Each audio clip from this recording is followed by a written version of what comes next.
गोगा जी को गायों का देवता क्यों कहा जाता? पहले ये पूरी कथा समझो, उसके बाद सांपों वाली देखते हैं। गोगा जी गायों का देवता क्यों कहलाते हैं? गोगा जी के दो मौसेरे भाई थे। एक मौसेरे भाई का नाम क्या था? अर्जन, और दूसरे मौसेरे भाई का नाम सर्जन। ये अर्जन सर्जन चुरू के रहने वाले थे। इनकी माता का नाम था कांतल देवी। इनकी माता और गोगा जी की माता सगी बहनें थी। इसका अर्थ है जहां अर्जन सर्जन का ननिहाल होगा वहीं किसका ननिहाल होगा भाई? गोगा जी। भाई आपस में मौसेरे भाई तो तभी होंगे।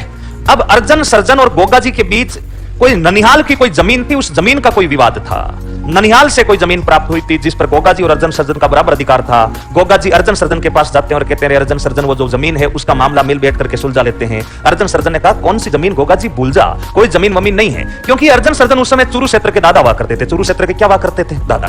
किंग मेकर माना करते थे अपने आप को, डॉन, लंबे बाल वाल भी रखते थे, यूं बालों को करते रहते थे।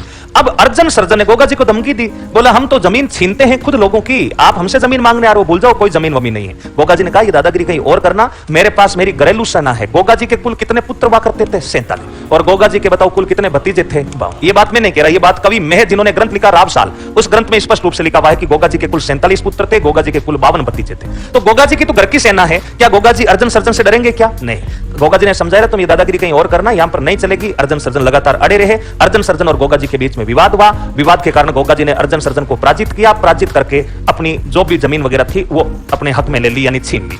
अब अर्जन सर्जन इस बात से बड़े नाराज हो गए। बोला जिस पूरे चुरू क्षेत्र में हमारे खिलाफ कोई आंख उठाने वाला नहीं है, उस चुरू क्षेत्र में गोगा जी ने तो हमें मारपीट करते हुए हमसे जमीन छीन ली। ये तो भाई लोगों की बेइज्जती हो गई। भाइयों की बताओ क्या हो गई? बेइज्जती। अर्जन भाई सर्जन भाई आज अपने आप को बड़ा अपमानित महसूस कर रहे थे और वो गोगा जी से बदला लेने की सोच रहे हैं। गोगा जी से बदला लेने की सोच रहे हैं। तो उस समय चुरू क्षेत्र में तो कोई इतना बड़ा योद्धा था नहीं जो गोगा चौहान से लड़ सके। ये अर्जन और सर्जन महमूद गजनवी के पास में चले जाते हैं और महमूद गजनवी से जाकर के हाथ मिला लेते हैं। बोला गजनवी और कैसे, हाय हेलो करते हैं और महमूद गजनवी को किसके ऊपर आक्रमण के लिए उकसा देते हैं भाई? गोगा जी। क्योंकि गजनवी की सहायता से ये गोगा जी को हराने का षड्यंत्र कर रहे थे। अब अर्जन सर्जन गजनवी के साथ में जाकर मिल गए और गजनवी और अर्जन सर्जन की सेना ने गोगा जी के ऊपर क्या बोल दिया? धावा। अब धावा प्राचीन समय में सीधा आक्रमण होता नहीं था। इन्होंने क्या किया? महमूद गजनवी ने आक्रमण किया और गोगा जी की बताओ क्या लूट ली थी भाई? गाय। क्योंकि प्राचीन समय में किसी भी व्यक्ति से अगर लड़ना था तो गायों का बहाना सबसे अच्छा था। सबसे ज्यादा प्राचीन समय में वही व्यक्ति पैसों वाला होता था जिसके पास में गायें सबसे ज्यादा। प्राचीन समय में आप कौन सी गाड़ी में आ रहे हैं, आपके बैंक में कितना बैलेंस है, कोई मायने नहीं रखता था। गांव में वही व्यक्ति सबसे बड़ा व्यक्ति माना जाता था जिसके पास सबसे ज्यादा बताओ क्या है भाई? गाय। गायों के आधार पर, पशुओं की गणना के आधार पर व्यक्ति की अमीरी और गरीबी का निर्धारण होता था। अब महमूद गजनवी ने गोगा जी से लड़ाई करने के लिए, गोगा जी को उकसाने के लिए महमूद गजनवी ने गोगा जी की बताओ क्या लूट ली भाई? गाय। अब गोगा जी की गायें लूटती तो गोगा जी चुपचाप बैठे रहेंगे क्या? नहीं। महमूद गजनवी ने जैसे ही गायें लूटी, गोगा जी अपने 47 पुत्रों और 52 भतीजों के साथ महमूद गजनवी के ऊपर धावा बोल देते हैं। धावा बोलते हैं। ददरेवा नामक स्थान पर गजनवी और गोगा जी के बीच युद्ध होता है और इस युद्ध में किसी मुस्लिम सैनिक ने गोगा जी के ऊपर भाले से वार किया और गोगा जी की बताओ युद्ध के दौरान क्या कट जाती है? गर्दन। और ये गर्दन कहां पर कट जाती है भाई? ददरेवा। गर्दन कट करके अपने शरीर से अलग होती है और ददरेवा में गिर जाती है। जैसे ही गर्दन कटी, गोगा जी का जोश दुगुना हो जाता है। गोगा जी गर्दन कटने के बावजूद भी जमीन पर ढेर नहीं बैठे। गर्दन कटने के बावजूद भी गोगा जी लड़ रहे हैं और गजनवी की सेना पर भुक्के शेर की तरह प्रहार कर रहे हैं। गजनवी ने सोचा ये क्या आदमी है, गर्दन कट गई फिर भी मरा नहीं। किसी पास वाले ने समझाया प्रधान और राजस्थान है, प्रधान और राजस्थान है। बिना गर्दन के वो लड़ रहा बंदा। और गजनवी देख करके बोला यार राजस्थान वाले लोग कितने अजीब है, इनको कैसे मारा जाए? गर्दन काट दी फिर भी यहाँ के लोग मर नहीं रहे हैं। गोगा जी गजनवी के ऊपर सैकड़ों हजारों सैनिक जो गजनवी के साथ थे उनको मौत के घाट उतार देता है। गजनवी की सेना यहाँ से आगे आगे भागने लग जाती है। गोगा चौहान इस सेना का पीछा करना शुरू कर देता है। महमूद गजनवी की सेना ददरेवा से भागते भागते बताओ कौन से स्थान पर चली जाती है? गोगा मेड़ी, जो कि वर्तमान में कहां पर आता है? हनुमान। यहां पर गोगा चौहान बिना गर्दन के गजनवी की सैनिकों के पीछा कर रहा है, सैनिकों को मार रहा है और गोगा मेड़ी नामक स्थान पर महमूद गजनवी की सेना को पराजित कर देता है। बच्चे कुछ सैनिकों को तो मार देता है और थोड़े बहुत जो बच गए वो गायें छोड़ करके भाग जाते हैं। गोगा जी अपनी गायों को यहां गोगा मेड़ी में आजाद करवा लेता है और गायें आजाद करवाने के बाद जो अपना बाकी शरीर था, बाकी शरीर को अपन बताओ क्या बोलते हैं भाई? धड़। क्या बोलते हैं? धड़। आपकी गर्दन तो पहले हो गई, गर्दन के बाकी शरीर को बोलते हैं धड़। गोगा जी ने अपना जो धड़ है वो बताओ कौन से स्थान पर गिराया था भाई? गोगा।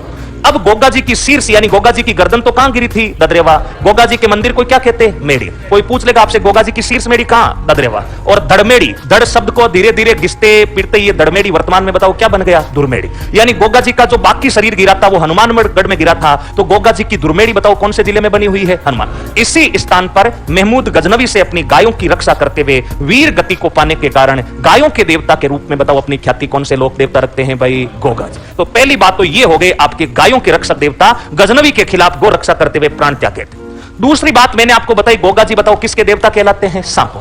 सांपों के देवता गोगा जी क्यों कहलाते हैं? क्या बात है, सांपों के देवता क्यों कहलाते हैं? वैसे राजस्थान में तेजा जी बताओ सांपों के देवता कहलाते कि नहीं कहलाते? काला बाड़ारो देव कहलायो। काला बाड़ारो देव किसको कहते हैं? तेजा जी। तो काला का मतलब होता सांप, बाड़ा का अर्थ होता रोग, होता नारू रोग। तो तेजा जी भी सांपों के देवता है। तेज अपने गोगा जी के एक पुत्र थे जिनका नाम था केसरिया कुंवर जी। केसरिया कुंवर जी भी बताओ किसके देवता है? सांपों के। हरिराम बाबा वो भी बताओ किसके देवता है? सांपों। और गोगा जी भी बताओ किसके देवता है? सांपों। राजस्थान में कई देवता सांपों के देवता के रूप में ख्याति रखते हैं, लेकिन सबसे बड़ा लोक देवता सांपों का अगर राजस्थान में कोई है तो वो बताओ कौन है? गोगा जी। क्यों कहते हैं देखना, गोगा जी की सगाई हो रखी थी कोलूमंड गांव में, बताओ किसके साथ में भाई? केलम। केलम दे के साथ में गोगा जी की सगाई हो रखी थी। केलम दे के साथ में गोगा जी का विवाह तय होने वाला था। 4, 5, 7, 10 दिन पहले की बात है। गोगा जी की बारात जाने वाली थी केलम दे के पास में, यानी उनके गांव में। विवाह की तैयारियां जोरों शोरों पर थी। शादी के कार्ड छप चुके थे। गोगा जी शादी की कोई शॉपिंग वॉपिंग में बिजी थे। अचानक गोगा जी के पास में एक खबर आती है कि केलम दे को किसी विषैले सांप ने डंक मार दिया है और केलम दे कौन सी वासी हो गई है? स्वर्गवास। 5 दिन बाद गोगा जी की बारात जाने वाली है। 5 दिन पहले यह खबर आती है कि उनकी होने वाली पत्नी मृत्यु को प्राप्त हो गई है। क्या बीती होगी गोगा जी पर? खुश हुए थे, नाराज हुए थे? नाराज हुए। आप इतने दुखी मन से क्यों बोल रहे हो? आप तो बता दो, अपना राय तो पूछी है, बताओ। गोगा जी खुश हुए कि नाराज हुए? हाँ, गोगा जी बड़े दुखी होते हैं। गोगा जी को बड़ा गुस्सा आता है। बोला ऐसे कैसे हो सकता है? 5 दिन बाद तो डीजे बजने वाला था और अचानक ये खबर आती है। गोगा जी चौहान गुस्से में ददरेवा गांव से सीधे बताओ कौन से गांव चले जाते हैं? कोलूमंड, जहां पर केलम दे को विषैले सांप ने डंक मारा था। केलम दे प्राण त्याग चुकी है। गोगा जी जाते हैं, केलम दे की नब्ज को टटोलते हैं, देखते हैं कि केलम दे के प्राण निकल चुके हैं। गोगा जी चौहान को बड़ा गुस्सा आता है।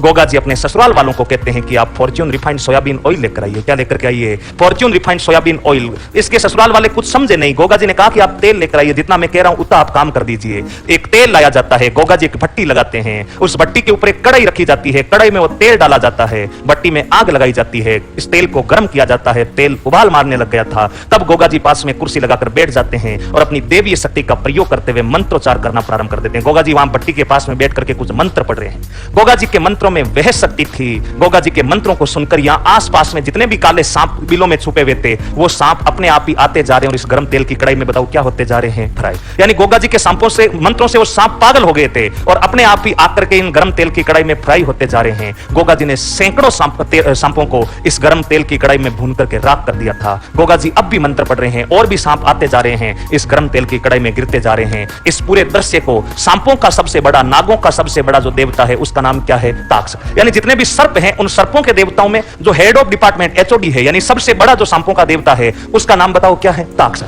ताक्षक जो था वो इस दृश्य को देख रहा था। ताक्षक ने कहा गोगा चौहान ऐसे तो मेरे पूरे वंशजों को मार डालेगा। ताक्षक गोगा जी के पास आता है। गोगा जी को आकर कहता है गोगा जी क्या कर रहे हो? बोला कुछ नहीं कर रहा, मंत्र पढ़ रहा हूं। बोला बंद कीजिए मंत्र, आपके मंत्रों से मेरे पूरे वंशजों का नाश हो रहा है। आपने सैकड़ों सांपों को मार दिया। गोगा जी ने कहा कि अभी तो सैकड़ों मारे हैं, मैं तुम्हारे पूरे वंश को समाप्त कर दूंगा, छोड़ूंगा नहीं। बोला बात क्या हुई है? बोला बात कुछ नहीं हुई है, मेरी 5 दिन बाद में बारात आने वाली थी और केलम दे को आपके किसी वंशज ने डंक मार दिया और केलम दे कौन सी वासी हो गई? स्वर्गवासी। बोला वो तो जो हो गया सो हो गया, अब क्या चाहते हो? बोला ऐसे कैसे हो गया, मैं वापस केलम दे को पुनः जीवित चाहता हूं। अगर केलम दे पुनः जीवित नहीं हुई तो तुम्हारे पूरे वंश का विनाश कर दूंगा। गोगा जी ऐसा कह करके दोबारा मंत्रोच्चार में लीन हो जाते हैं। वहां पर ताक्षक खड़ा है। ताक्षक के सामने सांप आ रहे हैं, इस गर्म तेल की कढ़ाई में गिर रहे हैं। ताक्षक बेबस नजर आता है। नागों का जो सबसे बड़ा देव है वो कुछ नहीं कर पा रहा है, ऐसा ही नजर आ रहा है। इस गोगा जी को देख करके ताक्षक को बड़ा गुस्सा आता है, लेकिन आउट ऑफ कंट्रोल मामला है, ताक्षक कुछ कर नहीं पा रहा है। अंत में ताक्षक गोगा जी के कदमों में गिरता और कहता सॉरी गोगा जी। क्या कहता है? सॉरी। बोला अपने मंत्रों को बंद कीजिएगा। जिस भी विषैले सांप ने केलम दे को डंसा है उसको जहर में स्वयं चूस करके उसके शरीर से बाहर निकाल दूंगा और आपकी पत्नी केलम दे को पुनर्जीवित कर दूंगा। बस अब आप अपने मंत्र बंद कर दीजिए। कहते हैं कि ताक्षक गोगा जी के सामने अपनी पराजय स्वीकार करके जिस भी विषैले सांप का जहर केलम दे के शरीर में था उसको अपने खुद के मुख से चूस करके बाहर निकालता है और उसके बाद केलम दे बताओ पुनर् क्या हो जाती है? जीवित। सांपों के सबसे बड़े देवता ताक्षक को पराजित कर अपनी पत्नी केलम दे को पुनः जीवित करवाने के कारण राजस्थान में सांपों के सबसे बड़े देवता के रूप में अपनी ख्याति बताओ कौन रखते हैं भाई? गोगा जी। और महमूद गजनवी के सामने गायों की रक्षा करते हुए अपने 47 पुत्र व 52 भतीजों के साथ वीर गति प्राप्त होने के कारण गोगा जी किस देवता के रूप में पूजे जाते हैं? गाय।